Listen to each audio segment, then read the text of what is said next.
আসসালামু আলাইকুম। চলছে কাঁঠালের সিজন। কাঁঠাল খাওয়ার পরে এর বিচি আমরা কি করব বুঝতে পারি না। অনেকেই কাঁঠালের বিচি দিয়ে অনেক কিছু তৈরি করেন। আজ আমি কাঁঠালের বিচির ২ রকমের ভর্তা করে দেখাবো। খেতে দারুণ লাগে। এই ভর্তা আপনি যাকেই খাওয়াবেন সেই পছন্দ করবে। তো আমি চলে যাচ্ছি কাঁঠালের বিচি ভর্তাতে। এখানে আমি কাঁঠালের বিচি নিয়েছি খানিক। আর এই বিচিটার খোসা আমি ছাড়াইনি। বিচিটার খোসা সহ আমি গরম পানি এটা দিয়ে একদম মিডিয়াম টু লো হিটে এটাকে আমি জাল করব। আর এই বিচিটা একদম পোড়া পোড়া যখন হয়ে যাবে তখন বুঝে নিতে হবে বিচিটা সেদ্ধ হয়ে গেছে। আর একটা বিচি চাইলে আপনি টেস্ট করে নিতে পারেন বিচিটা সিদ্ধ হয়েছে কিনা। বেশ খানিকক্ষণ এভাবে একটু নেড়েচেড়ে দিয়ে এটাকে আমি ভেজে নিব।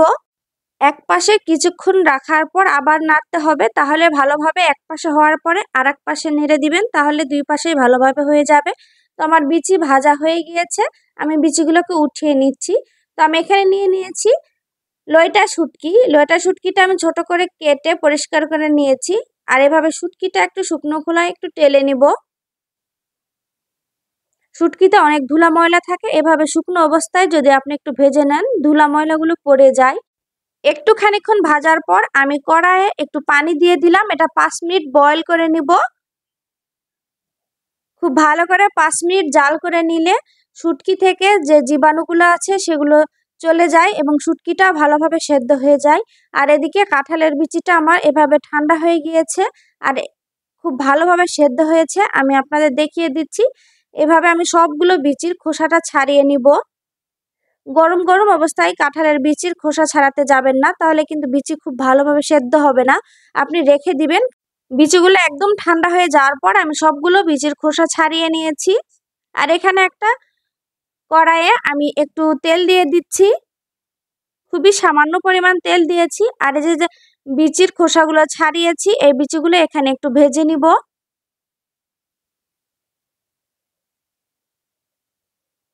দুই রকমের ভর্তাই খুবই ভালো লাগে, তবে এই শুটকি দিয়ে কাঁঠালের বিচির এই ভর্তাটা খুবই সুন্দর। আমি বলবো না যে এটা কম সুন্দর এটা বেশি সুন্দর, দুইটাই অসাধারণ। আপনারা অবশ্যই একবার বাসায় ট্রাই করবেন। তো সাথে আমি শুটকি মাছটা খুব ভালো করে পরিষ্কার করে ধুয়ে নিয়েছি, এটাও ভেজে নিলাম এর সাথে। এবার এটাকে ঠান্ডা হতে দিব। আর এখানে নিয়ে নিয়েছি কাঁঠালের বিচি। যেহেতু আমি দুই রকমের ভর্তা করব তাই দুই রকম ভাবেই আমি ভর্তার প্রসেস দেখিয়ে দিচ্ছি। এখানে একদম কাঁঠালের বিচিগুলো কাঁচা, আমি এগুলোর খোসা এভাবে ছাড়িয়ে নিচ্ছি। তো সবগুলো কাঁঠালের বিচি এভাবে আমি খোসা ছাড়িয়ে নিব।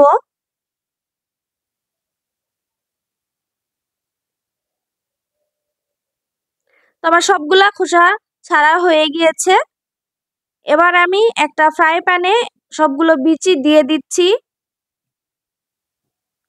আর এখানে একটুখানি পানি দিয়ে দিব এই বিচিটাকে সেদ্ধ করে নেওয়ার জন্য।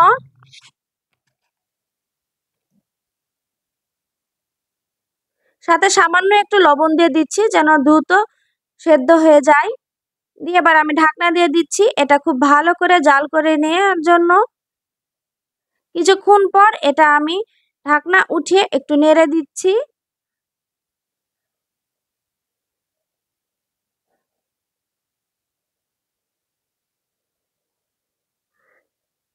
এটা একটু সেদ্ধ হয়েছে আর একটুখানি জাল হতে হবে, তাই আমি এটাকে আবারও ঢাকনা দিয়ে লো হিটে রেখে দিলাম।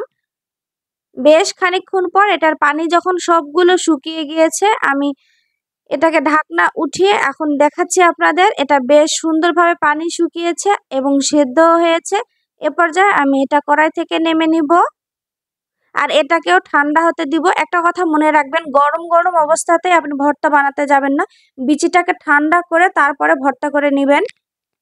আর এখানে আমি নিয়েছি কাঁচা মরিচ, নিয়েছি রসুন কোয়া, আর নিয়েছি পেঁয়াজ কুচি। এখানে পরিমাণ কিন্তু বেশ খানিক করে নিয়েছি। আর এর সাথে দিয়ে দিচ্ছি 8 থেকে 10টি শুকনো মরিচ।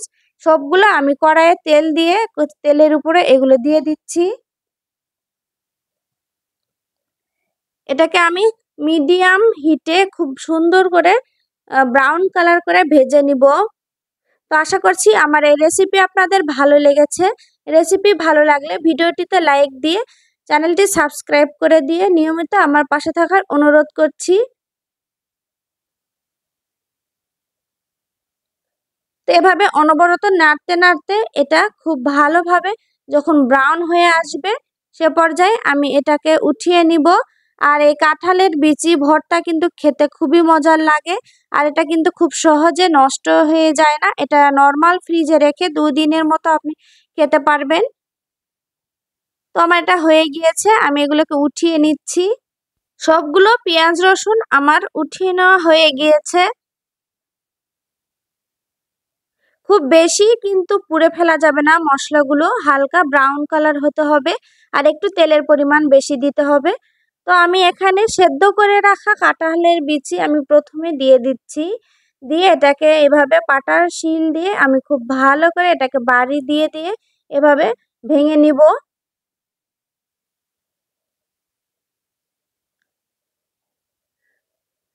সবগুলা বিচি আমি খুব ভালো করে এভাবে ভেঙে নিয়ে তারপরে হালকা একটু বেটে নিব। আপনারা চাইলে এটা ব্লেন্ডারও করে নিতে পারেন, ব্লেন্ডারে খুব সহজভাবেই হয়ে যায়। আমি বাটাই তৈরি করেছি। তো এটা আমার বাটা হয়ে গিয়েছে, আমি এটাকে একটা প্লেটে সরিয়ে নিচ্ছি। আর এখানে শুটকি মাছ আর কাঁঠালের বিচি আমি যেটা ভেজে রেখেছিলাম সেটাও খুব ভালোভাবে ঠান্ডা হয়ে গিয়েছে। এটাকেও আমি পাটায় খুব ভালো করে বেটে নিব। আপনি চাইলে এই ভর্তাটাও ব্লেন্ডার করে নিতে পারেন, বেশ সুন্দর লাগে খেতে। আমি খুব ভালো করে এটাকে পাটায় বেটে নিচ্ছি। পাটায় বাটলে এটা বেশ পরিশ্রম লাগে, আর ব্লেন্ডারে খুব সহজভাবেই হয়ে যায় কারণ কাঁঠালের বিচি অনেক আঠালো জাতীয়। এটাকে পাটায় একটু পরিশ্রম হয়। তো আপনারা চাইলে ব্লেন্ডারে খুব সহজে করে নিতে পারেন। আমার হাজবেন্ড পাটায় বাটা ভর্তা একটু বেশি পছন্দ করেন, তাই একটু কষ্ট হলেও আমি পাটায় বাটার চেষ্টা করি। এবার আমি এখানে পেঁয়াজ রসুন যেটা ভেজে রেখেছিলাম সেখান থেকে অর্ধেক পরিমাণ এখানে দিয়ে দিচ্ছি। আর এর সাথে দিয়ে দিচ্ছি স্বাদ মতো লবণ। আমি এখানে শুটকি ভর্তা করব তাই একটু ঝালের পরিমাণটা একটু বেশি নিয়েছি। আর পেঁয়াজ রসুনের পরিমাণ কিন্তু বেশি করেই নিতে হবে কারণ এই ভর্তাতে একটু পেঁয়াজ রসুনের পরিমাণ বেশি হলে ভর্তাটা খেতে বেশি মজার লাগবে। তো এটাকে খুব ভালো করে আমি পাটায় বেটে নিচ্ছি।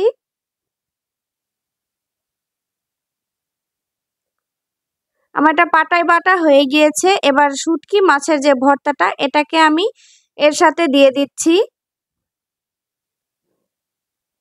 সাথে দিয়ে দিলাম একটুখানি সরিষার তেল আর এটাকে খুব ভালো করে আমি পাটায় বেটে এটাকে হাতে মেখে নিব। যেহেতু আমি শুটকি মাছ সহ কাঁঠালের বিচি আগেই আমি পাটায় বেটে রেখেছি তাই এটাকে বেশিক্ষণ পাটায় বাটার প্রয়োজন নাই। এবার আমি এটাকে খুব ভালো করে হাতে মেখে নিব। আর দেখতেও লোভনীয় হয়েছে আর খেতে অসাধারণ হয়েছে। আপনারা অবশ্যই একবার ট্রাই করবেন এই 2 রকমের ভর্তা।